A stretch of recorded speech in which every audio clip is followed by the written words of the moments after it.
Okay, I was kind of dubious if to make a video or not from this book, because Soltis is really a great writer.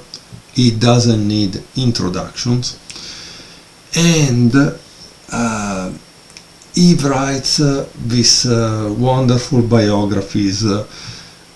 Now, he wrote this maybe because he was helped from the release of some magazines or documents from the Soviet Union, and he was able to translate them from Russian, maybe thanks to Google Translate, and then write his own prose that is really great. But the point is this: just the fourth game is a real beautiful story, a great story that you will not find in other books, in my opinion, and is worth it. The problem is that maybe this video will take 1 hour, and so I don't know if nobody or anyone will actually watch a 1 hour video. Yet I want to do it because I want to show you the detail, the insight in these players, so that you may eventually say, oh wow, this is a book I want to have in my chess library, right? Okay, so the book begins with introduction, the Soviet team of rivals. It's Riga, 2 a.m. in the morning, February 14, 1958. Yuri Averbakh was returning to his hotel room after dinner at a seaside restaurant. The place was as silent as the grave, except for the next room where Spassky was staying. He wrote. The tap-tap of the chess pieces could be heard. Hours earlier, Boris Spassky, the 21-year-old widely seen as a future world champion, adjourned his last round game of the 25th USSR Championship against Mikhail Tal. That game was the focus of attention of the more than 1,000 fans who squeezed into the playing site, the newly built palace of the Academy of Sciences, the tallest building in Latvia.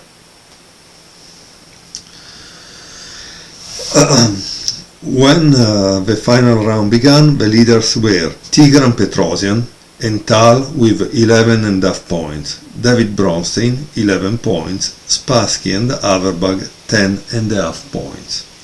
It was not just the modest fourth prize money that was at stake. This Soviet championship was a zonal, okay, this tournament that they played to do what? Here it says, the fourth step toward the World Championship match of 1960 against the aging and vulnerable Mikhail Botvinnik. Only the fourth finisher in the tournament would advance to the next stage, an interzonal tournament. That meant that one of the 5 leaders in this championship would miss out and have to wait until at least 1963 for a shot at the world title. When the round began, Averbakh was paired with his good friend Petrosian, the least ambitious of the world's elite players. Petrosian found a quick way to create drawish bishops of opposite colors and assure himself of a ticket to the interzonal. Temporarily, he alone led the score table with 12 points, but 2 other games could change that.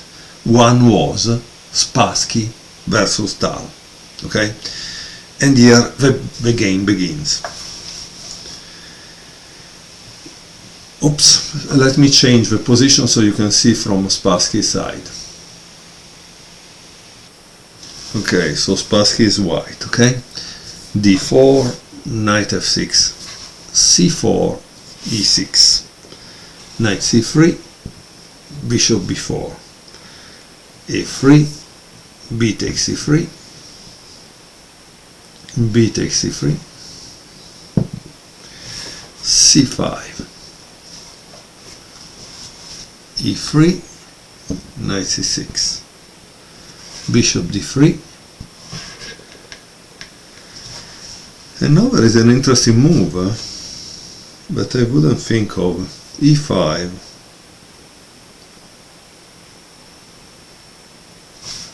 knight e2, obviously, because if you put it here there is this, and he plays e4, yeah, bishop b1, b6, knight g3, piling up against this, bishop a6 stuck, and then the problem is there.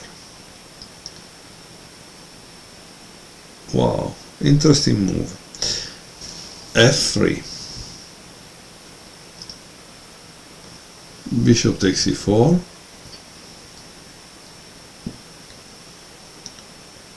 and here there is a dubious move, but Soltis doesn't explain why, and f5, knight f5. And it seems that Tal, that was the master of attack, here plays a move that is very quiet, which is castle, but the right move would have been d5, which makes sense, honestly, right? Because it creates a huge center space for black, but obviously it's risky, right? Because there is this problem. Instead, he preferred this. And this shows that Tal wants to play an equal middle game, this in the word of Grandmaster Soltis. Knight d6, bishop d3, bishop takes d3, e takes d3, and the queen takes d3. By the way, I don't know if you like this chessboard. I got it for $19.99. $19. It's a beautiful chessboard in wood. I don't know, the price should be like $99. I don't know if I made a mistake. So sometimes you have to continuously probe for sites that sell stuff, because sometimes there are some crazy things happening. And also this set, it's a reproduction of the chess set used in Skopje Olympiad, in the Olympiad of Skopje in 1972. And also this, the original maybe would cost $2,000, but how do you find it? Because it's more than 50 years, right? So that's the problem. Okay, so let's see. After queen takes d3, there is c takes d4, c takes d4, knight e8. Obviously, white doesn't want to exchange a very active knight, and he plays knight f5. But this leads to black trying to put at least one pawn in the center, otherwise there is a mass that is going on that would be very, very dangerous, right? And so when the center is kind of blocked, you return to the side, a4. And notice, like we have seen in other games, this a4 is not made for getting b5, maybe also to go to a5, yes, but in reality is to clear this square. Okay, that's the reason he wants to develop that bishop, because he needs to develop the bishop. But as you can see, the pawns are on the wrong square, right? So he needs to make space for this bishop. Knight d6, knight takes d6, queen takes d6, wow, and bishop a3, knight b4, queen b3, a5, Wow. Imagine we are at move 22 and now finally white castle. And here there is rook f c8. So why am I showing you this game? Because the title of the game is a draw not taken, right? It's something that it bites you, especially in case you lose that game. And here it says, Tal offered a draw here. He had shocked the chess world by winning the previous Soviet championship, but that success was written off as a mysterious mixture of bluff, trickery and pure luck. And this is what I don't understand. It seems that in human history there are some events that are unstoppable, and some players of that event, it doesn't matter if it's really in chess or in another field, are catapulted in the middle and you cannot stop them, because that's gonna happen. And in this case you will see at the end of the game a very important conclusion that I don't want to tell you now because it will spoil it. But again, think about the fact that it told you in the beginning, you know, that the Soviet Championship was a zonal, the first step toward the World Championship match of 1960. Okay? So, let's go back to read the book. A draw in this game would vindicate him by giving him a tie for fourth place. Spassky, looking fastidious in his bow tie, and for those that don't know, there is a beautiful picture. So as you can see, the book is worth just for that, because there is a lot of historical research, but there are also pictures that put you in that period, right? So it's beautiful. In his bow tie and glasses, consider Tal's offer. While he fought, spectators turned to another huge demonstration board. It showed Viktor Korchnoi pressing David Bronstein. The outcome meant little to Korchnoi. He would finish somewhere between 7th and 14th place, regardless. At 26, he was still relatively young, but had seen two younger men, fourth Spassky, then Tal, surge ahead of him in the previous 2 years. His chances of joining them in the world elite would have to be postponed once more. Korchnoi offered a draw after 25 moves, and Bronstein shook his hand. The standings were updated to show Bronstein and Tal temporarily tied for second place, a half point behind Petrosian. Meanwhile, Spassky refused Tal's offer, and their game continued. And why he's just showing you the game? Because he's just showing you what happened in history instead of making a comment of the game. So that's why the book is beautiful, okay? Rook a1, Queen e6, Bishop takes b4, E takes b4, and now there is a beautiful move by white. I don't know if you can find it. Eventually you can pause the video and find it, because obviously white wants to keep his pawn structure integral. No, not integral, the word is another, sorry, not broken, right? So the move is king f2, and black plays another move which is also interesting, because he plays this, which protects this, that is a pass pawn, and then attack this, right? So you gotta defend that, but now you have created a kind of weakness on the dark squares, also if probably black is not really able to exploit them because the bishops are gone.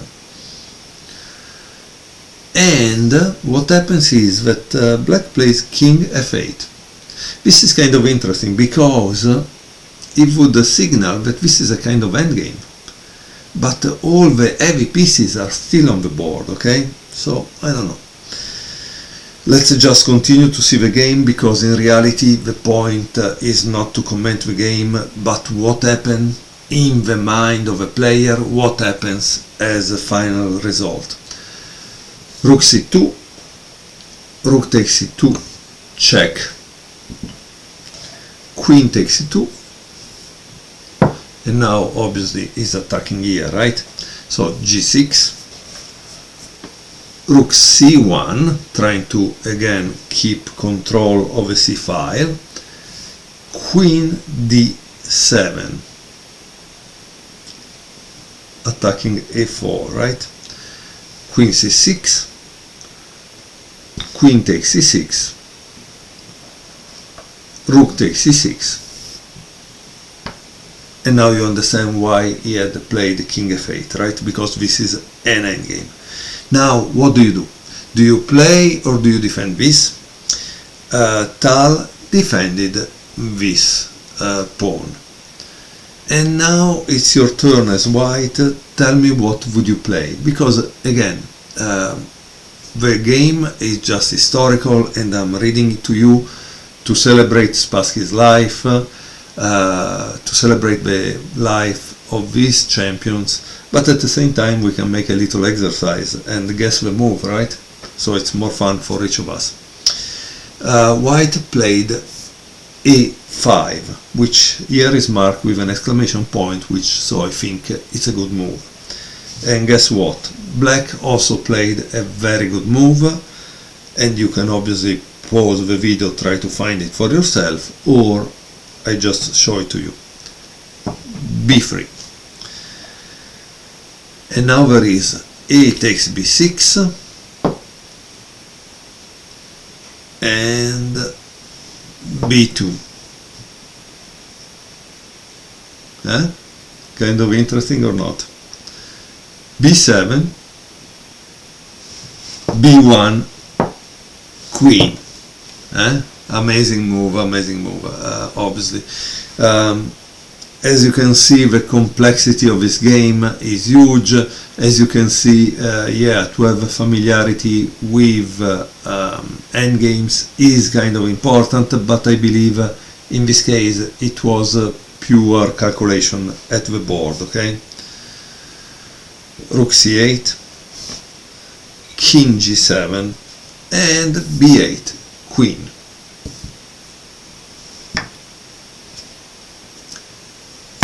Sorry, rook a2, check, king g3, queen e1, check, king h2, and now there is queen takes e3, rook g8, king f6. As you can see, Spassky is going to the end because he wants to win, right? And we are already at move 40. In that time they should have adjourned. Instead they are still playing. Queen d6, check, queen e6, queen f4, queen f5, queen d6, queen e6. Now this might seem like a draw offer. It is not. Sometimes you gain time on the clock with this kind of moves, because it depends when they put the time controlling. But it's strange because we are at move 43. Queen g3, queen e3, attacking this, h4. And this obviously is interesting, right? Because if it takes here, something bad is gonna happen probably to that king. Okay, so let's see what happened. Rook e2, queen d6, and queen e6. And now it says C diagram. Spassky sealed his next move. The game would be played off the next morning. As Yuri Averbakh left the playing hall, he felt glum. It was clear to him that Tal was losing. Okay. That's kind of interesting. Would you say that in this position Tal is losing? I mean, I don't know. But it seems strange, right? Because in reality there is this check. So, guys, as you can see, do we have the knowledge to know that Tal is losing? Tal is black. No. He did the arithmetic. If Tal lost, Petrosian would finally become Soviet champion. Spassky would finish in a tie for second place. Averbakh would finish fifth and be the odd man out. This was his thinking when he arrived back at his hotel at 2 a.m. The tap he heard in the next room was Spassky moving pieces of the adjourned position with his longtime second Alexander Tolush. Veteran Grandmaster Alexander Kotov and the Leningrad Master Dmitry Rovner. Kotov had many friends in the Vlasti, the Communist Party authorities. A win would please the Vlasti. Spassky seemed the ideal successor to Botvinnik. He was young, handsome, athletic, and very Russian. Please try to remember this comment, because for example, Kasparov name wasn't Kasparov, it was Weinstein, right? And he changed it to Kasparov because it was more Russian. So from an Azerbaijan boy, he became a Russian boy, no? And this obviously for us Westerner probably doesn't make any difference or is not important. In Russia, that chess is like soccer in Italy, yes, it makes sense, right? So Averbakh was trying to sleep when the telephone rang. "Morning, Grandmaster," said a voice. "Excuse the disturbance. This is Robert, Misha's uncle. Could you come over and help us? We will send a car." Averbakh had to agree. A draw would mean he would tie with Spassky for fourth place and play a match to see who would go to the interzonal. 20 minutes later, Averbakh arrived at Gorky Street, number 34, the Tal family residence. Tal and his second, Alexander Koblenz, had been deluged with phone calls from fans all night. "Misha, are you ready if Spassky plays so?" one supporter asked. "Misha, what will you do if Spassky does this?" So, as you can see, not only the night was busy for the chess player, but the fans were actually following it. So that's amazing, right? That's really amazing. So this is a golden age of chess that maybe we will never experience. The situation was grim. The more we look at the position, the more complex the problems facing us look, wrote Koblenz.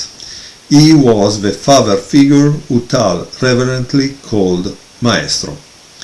Even with the addition of another pair of eyes, Averbach's, they could not find a forced win for Spassky. Notice, I don't remember if I'm correct, please correct me if you have watched up to now. I think Averbakh was instrumental in the draw between Fischer and Botvinnik in 1960, because in that game Botvinnik was losing, and strangely all his analytical skill were not enough to draw or find the draw against the boy from Brooklyn. And what happened was that Botvinnik was using like 3 former or future world champion for analysis that night, because the game was adjourned, and then Averbach probably was in Moscow, so they were also calling Moscow by phone call. Can you imagine how much it cost in that time and how much the Soviet Union was paying because they couldn't lose the face against Fischer, and everybody was afraid of a 17-year-old. That's the ridiculousness of it, right? Okay, and today, of course, you would be afraid of a 17-year-old because an 18-year-old is a world champion, but in that time, it didn't make much sense. It was another period that we don't really understand, if we don't read books like this. Okay,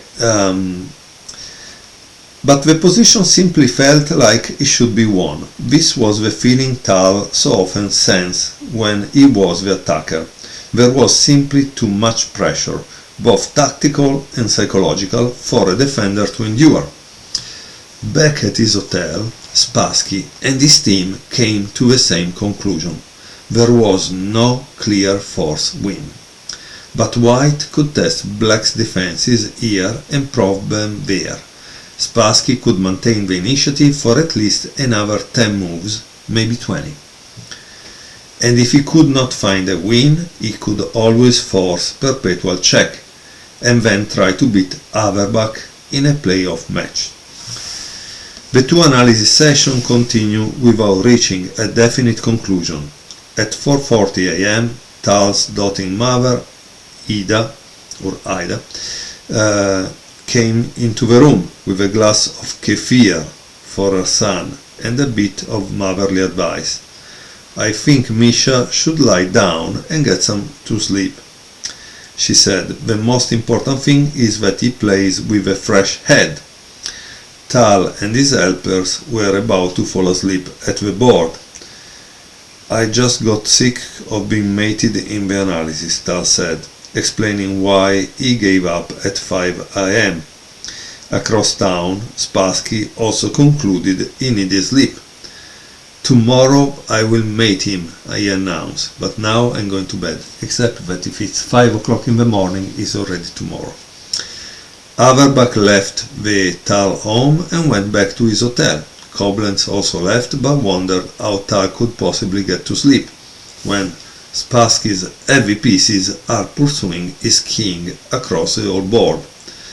Salo Flor, the veteran grandmaster who had learned from his games with Alexander Alekhine what a lost adjournment looked like, wrote, "Tal and all Riga slept badly that night."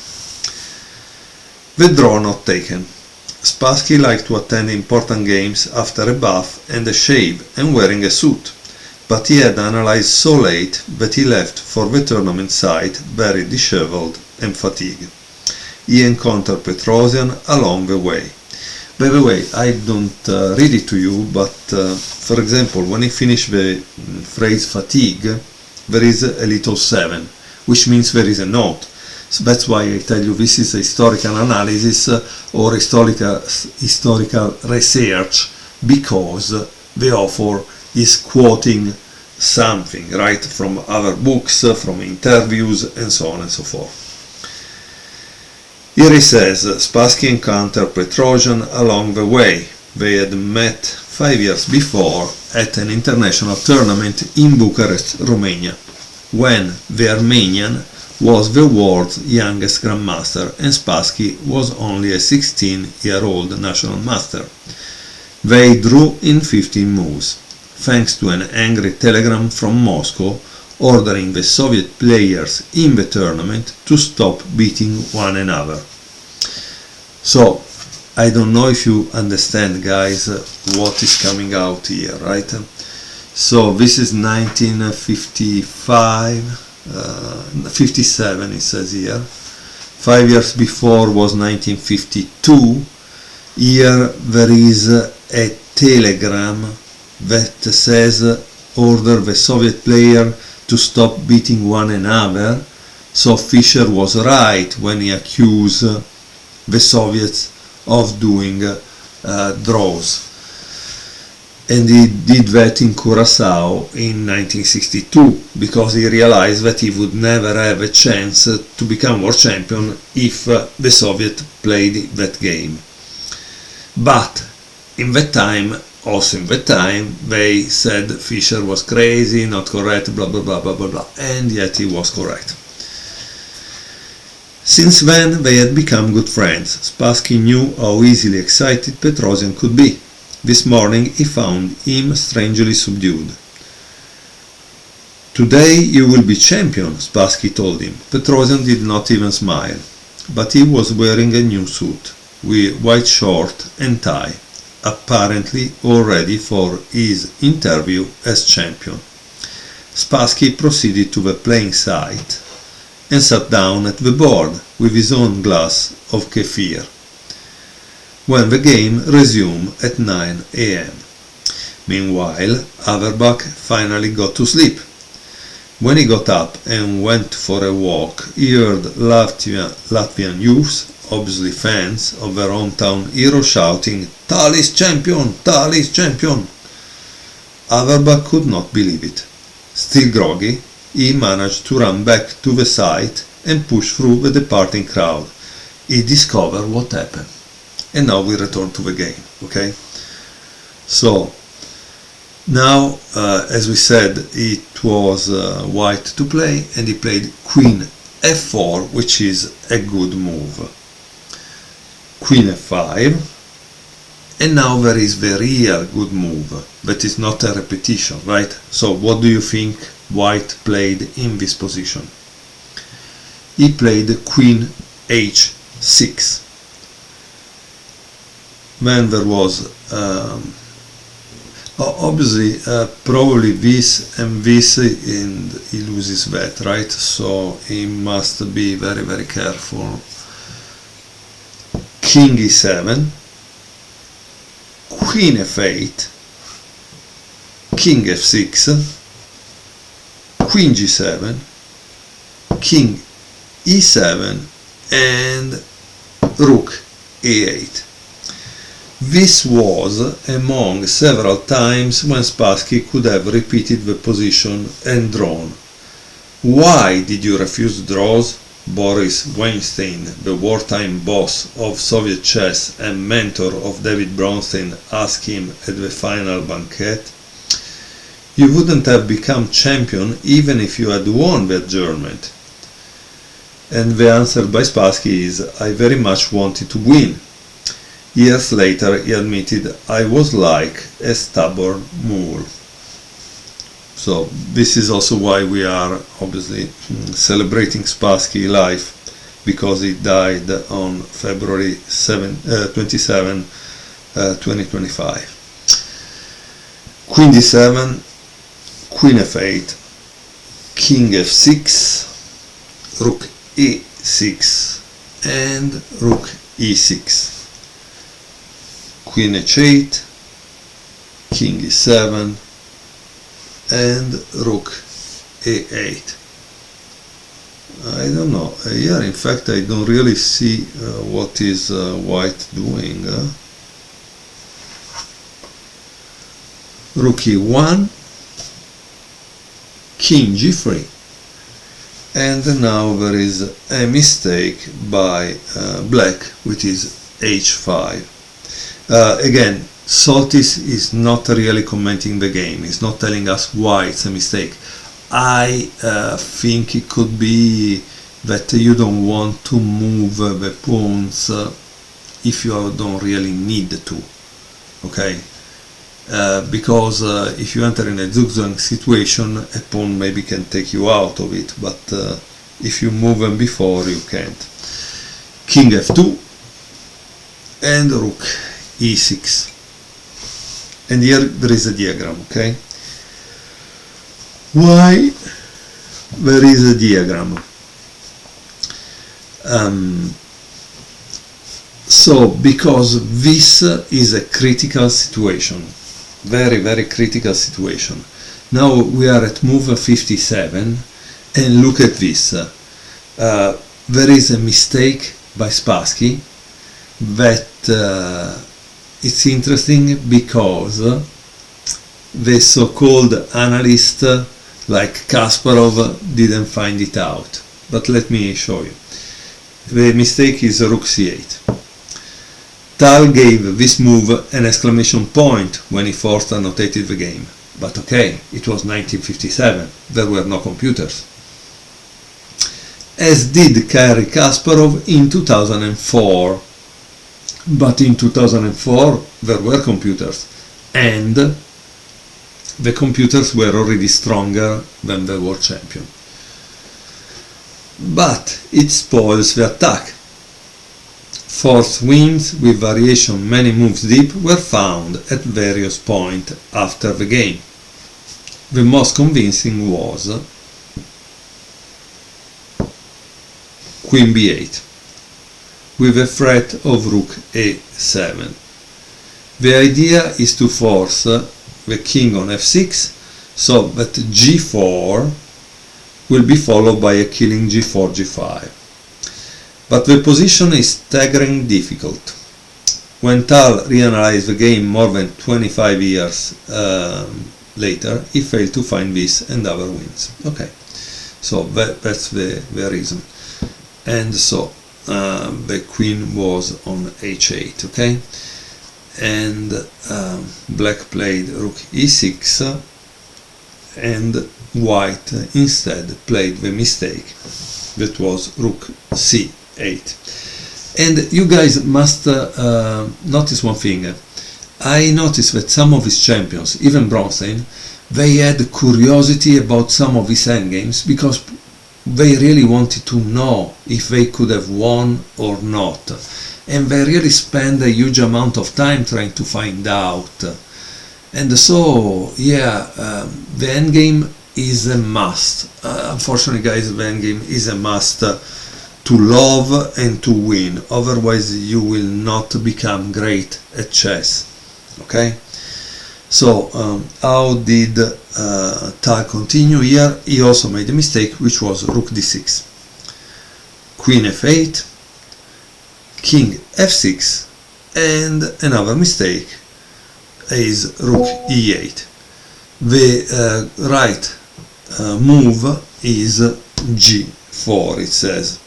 White misses another win, beginning with 59 g4, which was also a good move ago. White cannot catch the king with just a queen and a rook, as the player realized only after the game. So rook e8, not the good move. Rook e6, queen h8, and king f5. And now there is a great move by white. Please try to pause the video because it's really worth it to think a minute. Okay? The move is queen h6. He's leaving this in pre. Why? Because queen g5 gives checkmate. So that's the reason. And so king f6 is the move. Queen h8, king f5, trying to repeat for the draw, but here we see the stubborn move, right? Rook d8. The thing is, if you don't really know how to win, at a certain point you need to give it up and avoid to lose, right? Queen c6 and rook c8, and this shows a change of ideas, no strategy. Now he's not going after the king anymore. However, let's say what Soltis writes. He writes, the black king is safe, and this indicates that Spassky had run out of ideas. He must have understood by now that all three outcomes of the games were possible: win, draw or loss. In a voice that did not sound like his, he offered a draw. Tal took his time deciding. Ever the psychologist, he realized Spassky had mentally played the role of attacker since the game was adjourned. Now Spassky was in no condition to defend. And that's why chess is a sport. Because, you see, this kind of calculation are not based on the board, are based on the person, right? He felt pity for his friend, they had bonded together as teens and would become lifetime soulmates, but the fate of so many others depending on the outcome of his endgame. And Tal said, let's play further. Queen a6 and king g3. Here it says white can no longer draw by perpetual check, but he can force black to do it with queen d8 and the threat of queen g5 mate. And here obviously Soltis give the line that proves that there is a perpetual check for black. And white might also draw after rook c2, no? But that move admits that Tal would have the only winning chances. In the heat of a battle, how difficult it can be to soberly assess a change in the chess climate, Tal wrote. So what did black play? Black played queen d6, king h3, and rook e1. And now white makes a mistake, which is g3. Tal's understanding of chess psychology was working. Spassky was not able to calculate the most aggressive move, which was g4. And this is interesting. Here there is a note. Eventually buy the book and you will read it. I'm more interested in celebrating the life of Spassky and Tal. So let's finish the game, because it's just in a few moves. Rook g1, f4, rook e1, and the final error. He could have played rook e8, and this could have given drawing chances. Instead he played rook c2. And now obviously you need to find the move for black. It seems Tal found it, which was queen e6, rook f2, rook h1 check, king g2, and queen e4, rook f3, and king g4, queen c8, and now guess what? f5.